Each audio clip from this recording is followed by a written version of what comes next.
It's Halloween, guys, and that means someone is going home. Big Brother has possessed one housemate and asked them to possess another housemate, and between them, they've decided on 3 people to put up for a shocking backdoor elimination or eviction, depending on what you want to call it. So, who goes? Well, we've already decided, and they've already left by the time I'm recording this video. So, let's have a look at this episode.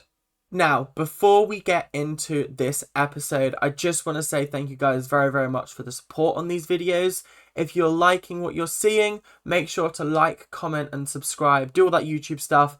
And yeah, basically just give me any indication that you're enjoying what you're seeing.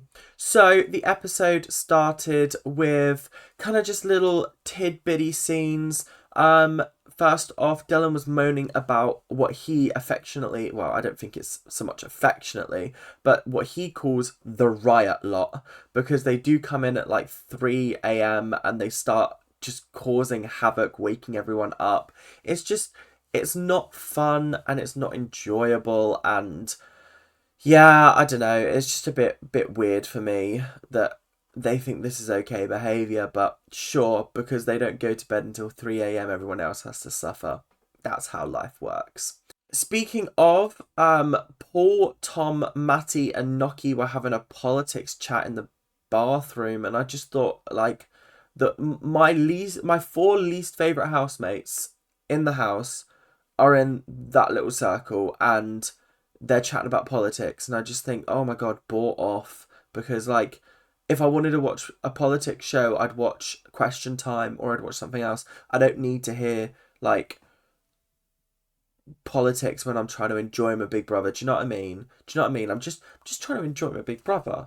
I don't want to hear all of this sort of, like, deep chat from Paul, who clearly just is repeating what he's been told in life because he doesn't have any opinions of himself. Anyway, sorry, I'm getting very annoyed already, as you can tell. There was a really, really weird scene where they, like, I think it was the people who had put lettuce on Carrie were trying to gaslight her into believing that she'd kicked off. And I was like, I mean, she might have, but we weren't shown that. As far as I'm aware, she was just like, oh, this is out of order, this is out of order. She didn't kick off, she didn't cause a fuss, she didn't moan, she didn't, like, do anything. Like, I think she had a perfectly reasonable response to having lettuce dumped on you while you sleep. Like, what's going on there? Again, like, I think some people in this house are just really, really frustrating me at the moment, and don't come for Carrie, because, like, Carrie's the panto villain. Don't make her likable. She already is kind of likable. She's like the character that you love to hate, or that's how I see her. So, like, I enjoy having her around, but, like, do I want her gone? No, of course I don't. It's just like, it's really annoying because you're not getting the response that you wanted from her. Because she kind of just, as what I saw was she kind of just brushed it off. Henry was moaning about the food situation. Apparently they've run out of food, and I'm not going to be funny. Dylan warned you about this a couple of days ago, and yet you kind of all still ate like there was no, that, like, you weren't on a basic food budget. So I don't know. There's not really much you can do, but also he does bring up a very, very good point of the fact that everything they seem to be eating in this house is chicken or mince, and he said he's getting bored and his palate is offended. I think he used the phrase of. So yeah, Henry's becoming a more entertaining character the longer this is going on, and I'm glad that we voted Zach out over him, because I think Zach was just a bit boring, if I'm being honest. Olivia and Jenkin were out in the garden talking about Dylan and his outbursts, and how, like, they believe that, like, the only reason he's here is to win and to want to be famous. And to that I say, do you not want to win? So are you saying that because he's here to win, that's a bad thing? Because, like, in my opinion, that's what you should be here for? No? Am I wrong? I genuinely am asking for a friend because Jenkin's not winning this. He could have from like what I saw on the first day, but like he hasn't really done much. He'll have like the odd couple of lines every episode, but like he's just not a particularly engaging person on the show. Like, yeah, I just. Ooh, it's evil Big Brother time, and it's Halloween in the house. Although Halloween is technically today, and yesterday was the 30th, but technically yesterday's show was Sunday's show, so everything's just a little bit out of sequence currently. But they're really making this Halloween shopping task a sort of week-long event, which is, well, maybe not a week long, but more than a couple of days, which I think is really, really fun. And they decorated the house. The house looks incredibly spooky and really cool. And I think that they've really, really put a lot of effort into this task. However, it's not currently a shopping task, is the only problem I have with it. Because unless the whole possession thing is part of the shopping task, we haven't seen anything for the shopping task yet, which I'm assuming will be in tonight's episode. Yeah, because I'm assuming they're making it a Halloween episode for Halloween. Anyway, let's not get into the logistics of it because it is all a little bit confusing and a little bit wibbly wobbly, timey wimey, you know what I mean. So, they were asked to go into room 101, which is apparently a Big Brother reference that I'm too young to get. And they went in there. They had to sit around a table, and then a Ouija board appeared on the table, and they summoned the ghosts of past Big Brother housemates, which I thought would have been cool if they'd have brought back some like ex-contestants from like the Channel 4, Channel 5 era, but no, they just brought back Farida, Zach and Hallie. And here's my opinion on this situation. I think it would have been more interesting to bring back other other people that weren't involved in the house, because especially with Farida, they each had to give a message, and some of them were a little bit too easy to crack, and it made it a little bit sort of uncomfortable. So like Farida said something along the lines of like someone's manipulating the younger housemates, and Dylan immediately called out Carrie for that, and Carrie was like, oh, I thought it might have been you, Dylan, because like you're feeding the troops and all that. And he just turned around and went, no, it's definitely you.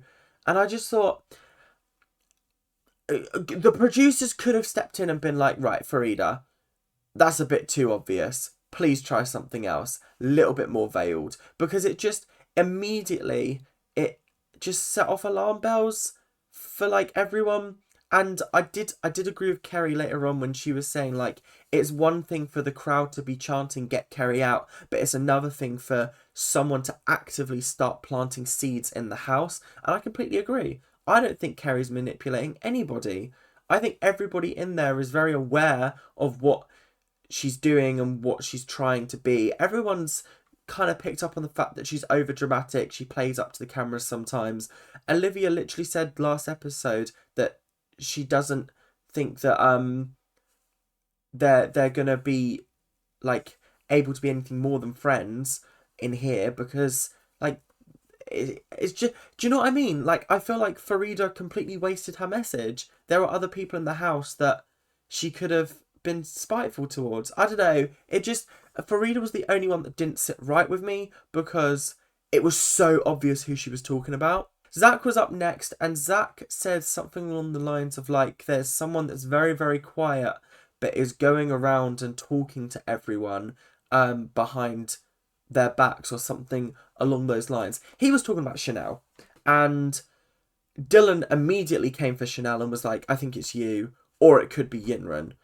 And I was like, Dylan, why you come with smoke? Why you come with fire? You've got a lot of fire right now for someone that was almost voted out on Friday and who could be voted out tomorrow. So, like, pipe down, because you're not doing yourselves any favour. You're literally, nothing that I saw in this episode has done you any favours. You've just made yourself even more unlikable. So, like, what's going on? The last person was Hallie, and Hallie said something along the lines of, like, someone is being very, very two-faced. And let me have a look and see what the exact words were. Two-faced and talks behind people's backs. And I gotta say, was not expecting this to be about Jordan. I thought it was about Chanel or potentially Tom, or Carrie pointed out that it could be about Matty. And then someone pointed out it could be about Carrie, and I was like, I don't know. Carrie's not exactly two-faced.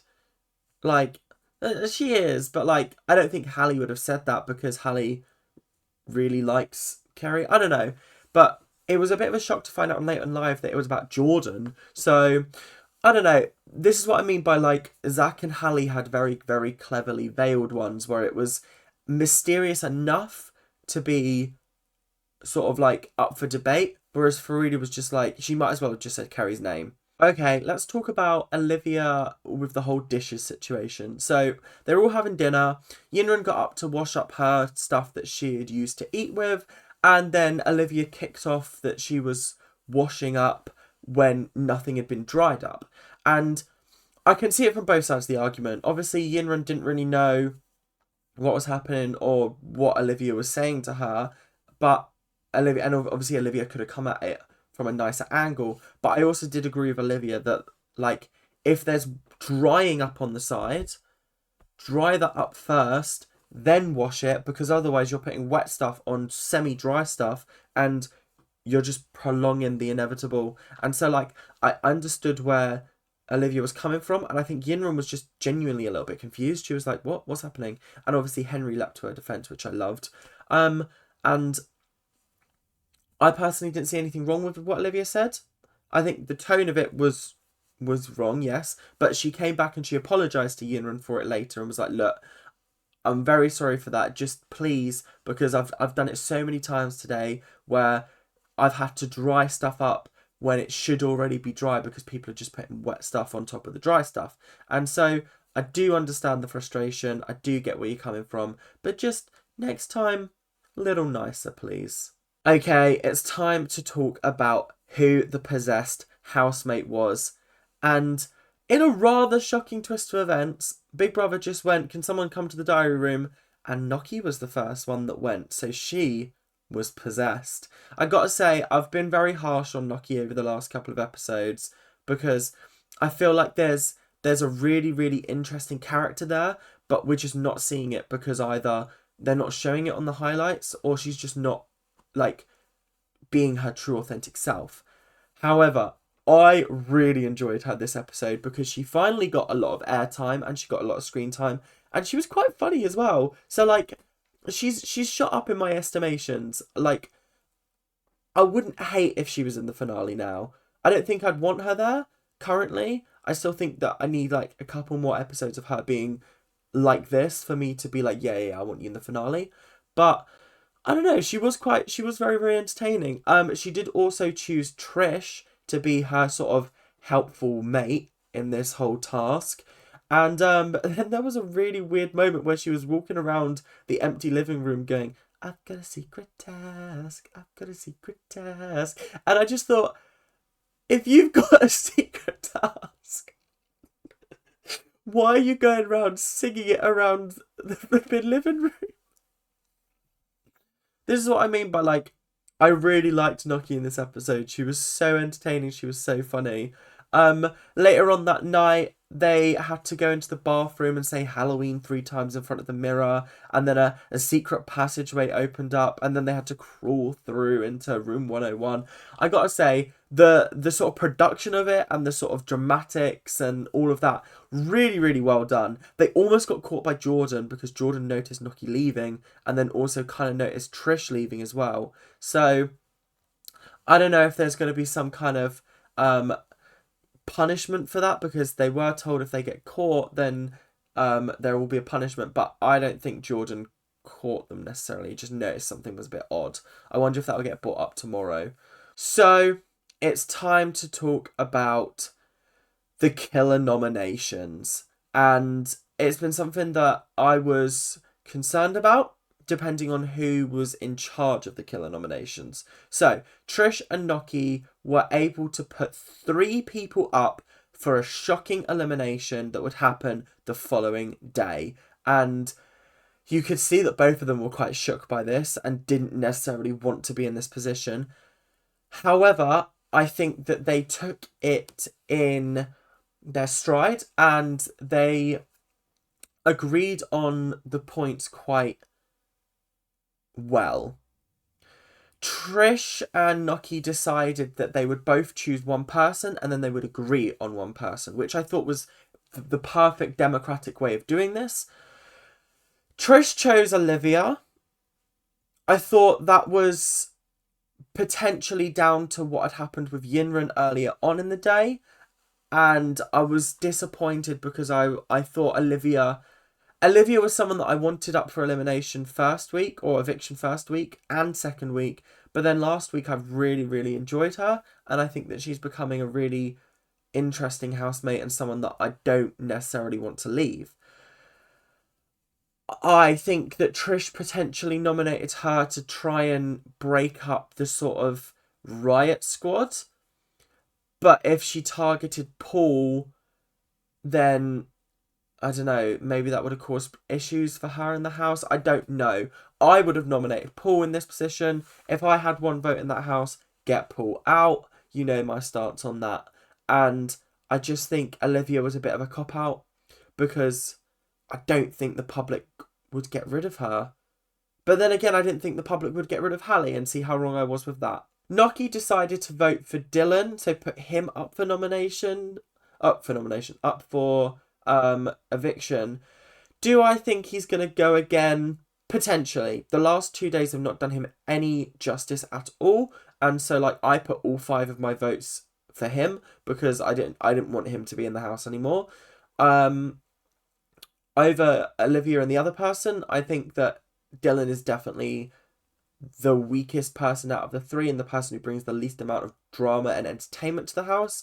So I would be happy with Dylan going. I also thought Noki's answer was a bit of a cop-out considering Paul has literally been coming at her for the last week for very, very little reason.